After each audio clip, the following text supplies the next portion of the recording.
In this tutorial, I'm going to teach you how to use an FTP program. FTP stands for File Transfer Protocol, and it's simply a client that allows you to save your web pages from your computer to your web host, or the remote site, or the remote server. Those are words that are used kind of interchangeably. The first thing you need to do is download FileZilla, and FileZilla is spelled just like this. I'm hovering it over so you can see.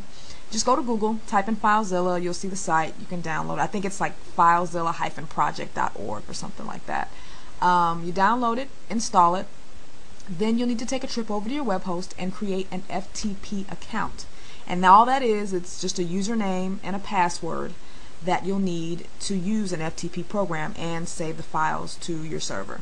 So once you've done that, you'll open up FileZilla and you'll come over here to the host and you'll enter your host name, which is usually yourdomain.com, or sometimes it's ftp.yourdomain.com. You'll have to check with your web host to see which one will work here. Sometimes both will work, other times only one, but you can either test it out yourself or just contact your host and they'll be able to tell you. Then here you're going to enter your username, which is the username that you created when you created your FTP account with your host. And then lastly, your password. Again, whatever you set up at your host. Then once you've done that, you're going to come over here and hit Quick Connect, and then you're going to connect to your web server. Okay, so once you've selected Quick Connect, now you're connected to your web host. So before getting into uploading files, let's take a look at the FileZilla user interface. You'll see 4 quadrants here, 1, 2, 3, and 4. The left side is your local machine. So this is your hard drive, and as you can see it says local site, and then it's got C users, which is my hard drive. Up here are the folders, down here are the files. So when you click build, you'll see all the files that show up that are in the build folder. So if I go up here to books, it'll change and you'll see there'll be more files down here. So folders at the top, files at the bottom. This is your local hard drive. On the right side, you've got your remote site or your web host. So these are the live files that are on your server right now. So again, you click, the corresponding folder, and the files that are live, that are on your server right now, show up. So now you've kind of got a mirror image of the local site and the remote site. Now, if you're just getting started, you probably won't have a lot of files over here on the remote side because you haven't uploaded anything yet.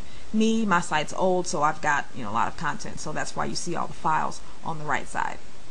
So when you're ready to save a file to your web server, you'll navigate to the folder where you've saved the web file. In this example, I've saved it in the folder called Build. So I click that folder and then come down here, and I'm going to select the file that I want to save. And if you want to do multiple files, you can hold down the Control key and just click, click, click. And if you want to cancel that, just release the Control key and click your mouse and go back to the one file. So when you're ready to upload that file, and now since this file already exists, I want to make sure that I'm in the right folder. So I want to make sure I'm actually in the build folder on my remote site. So make sure you click that, and you make sure you're already in the correct folder. So I've done that. So now I'm in the same folder on both sides. So I go to Hex Colors, and I right click, and I'm going to say Upload. And it's going to prompt me because this file already exists, and it wants to make sure that I want to overwrite it. So I say yes, and I'm going to go OK, and then that uploads the file to my web server. So now when I go to mydomain.com/build/hexcolor.html, that file that I just uploaded will be there. Pretty easy, huh? So I hope you've learned a lot, and that's how you use an FTP program, and I will see you in the next tutorial.